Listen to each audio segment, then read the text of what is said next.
काहे तू भइल बड़ो हाथी ए बाबू बेरी बेरी छुए।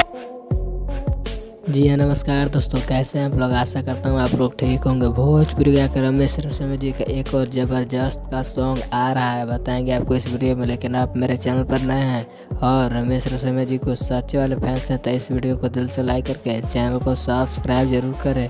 और बिना समय लेते हुए इस वीडियो को स्टार्ट कर देते हैं। और आप लोग के बता दूं कि भोजपुरी गायक रमेश रसीमा जी का एक और पूरे मार्केट में तहलका मचा देने वाला सॉन्ग बहुत जल्द आ रहा है। आप लोग के इस वीडियो के शुरुआत में ही कुछ क्लिप देखने को मिला होगा। शूटिंग ज़बरदस्त चालू है और काफ़ी बवाल का सॉन्ग है। आप लोग इस सॉन्ग को देखेंगे तो कहेंगे कि कितना बड़ा सॉन्ग है। इस सॉन्ग को काफ़ी दिनों से शूटिंग चल रहा है। अगर आप लोग रमेश रसीमा जी को चाहते हैं तो इस वीडियो को ज़्यादा से ज़्यादा शेयर करें। और मेरे चैनल पर नए हैं तो मेरे चैनल को भी सब्सक्राइब जरूर करें।